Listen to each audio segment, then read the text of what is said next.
চিংড়ি মাছ দিয়ে বেগুন দিয়ে দেশি বেগুন দিয়ে এই যে ভুনা করছি।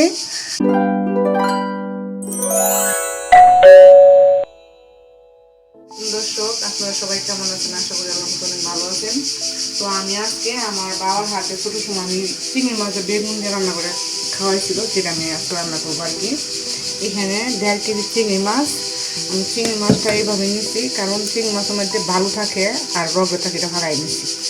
আর বেগুনটা মনে করেন কাইটা পানির মধ্যে দিতে কালো হয়ে গেছে, কাটলে কালো হয়ে লাগা। তো আমি এটা এখন হলুদ দিয়া আর লবণ দিয়ে এটা একটু হালকা ভেজে নিব আর কি। আর হাত দিয়ে লবণ দিয়ে দিচ্ছি, লবণ যা স্বাদ মতো।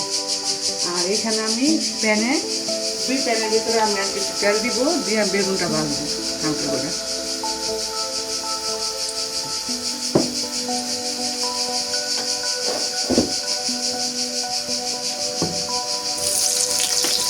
হালকা করে ভেজে নিব আর কি।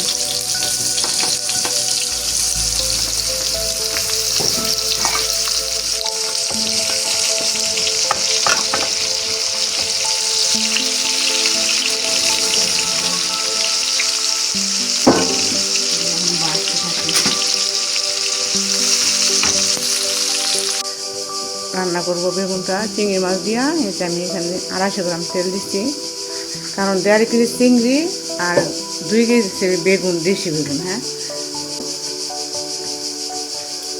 এই যে পেঁয়াজ 1.5 কাপ পেঁয়াজ দিচ্ছে আর কি। আমাদের ইটালির পেঁয়াজ দিচ্ছে একেবারে সাদা বড় বড় পেঁয়াজ। জিরা আর ধনিয়া বেটে দিতেছি, আর মরিচের গুঁড়ো, হলুদের গুঁড়ো। পেঁয়াজটা এখন যে বাদামি হয়ে গেছে, আমি চিংড়ি মাছটা ঢেলে দিতেছি। চিংড়ি মাছটা আমি ভাজি নাই আর কি, আলাদা ভাজি নাই, যে এটার ভিতরে আমি এটা ভাজবো আর কি।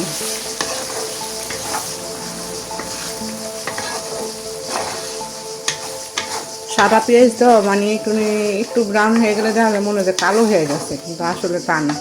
আর এই যে এখানে আমি বেগুনগুলো ভেজে আমি এই যে চালনের মধ্যে আমি যে আছে যাতে তেল দিই, এই তেল নিচে পড়তেছে। আর এর মধ্যে কিন্তু আমি আদা রসুন কিন্তু আমি অ্যাড করতেছি না, কারণ আদা রসুন দিলে ভালো লাগে না খাইতে। চিংড়ি মাছটা আমার এখন হালকা যে পেঁয়াজের সাথে ভেজে নিচ্ছি। এখন আমি যে এখানে এক এক করে এই যে জিরা আর ধনিয়া একসাথে যে বাড়ছি, এটা এখন দিয়ে দিচ্ছি।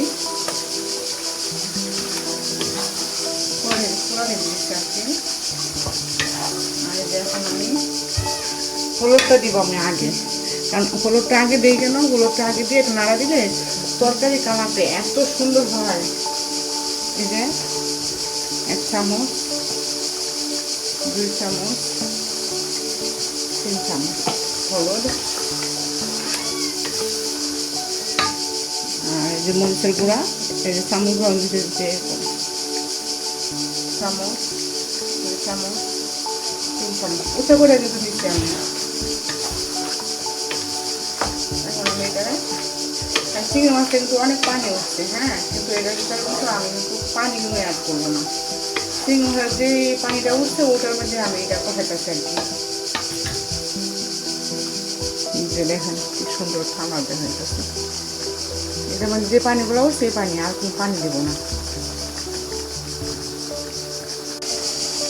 আমার চিংড়ি মাছটা এই যে কষানো হয়ে গেছে, দেখেন কত সুন্দরভাবে কষানো হয়েছে। এখন আমি এই যে বেগুনটা দিয়ে দিলাম।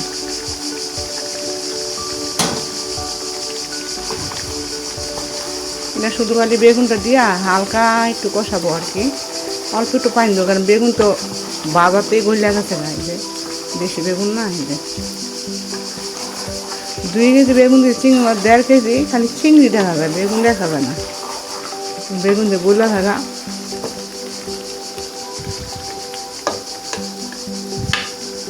এই যে আমি এটা তো কিন্তু ঝোল রাখবো না, এই যে 1 গ্লাস দিয়ে 1 গ্লাস, এটা কিন্তু শুকায় নেবো কিন্তু।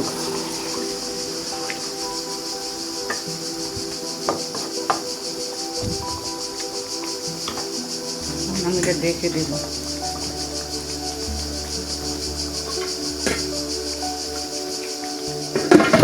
এত সহজে রান্না করছি দেখেন।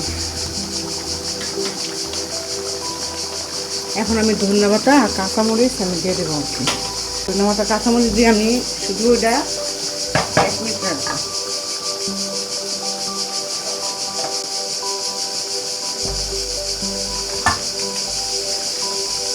আমার এই রান্নাটা যদি আপনাদের কাছে ভালো লাগে তাহলে আপনারা এইভাবে রান্না করে খাই নেবেন। আর আমার অবস্থা দেখেন, আমি ঘামিয়ে ভিজে গেছি গা। তো দয়া করে একটু লাইক শেয়ার করবেন, ভালো থাকবেন। আসসালামু আলাইকুম, আল্লাহ হাফিজ। আমি শুধু 1 মিনিট রাখছি ধন্যবাদ দিয়া, 1 মিনিট।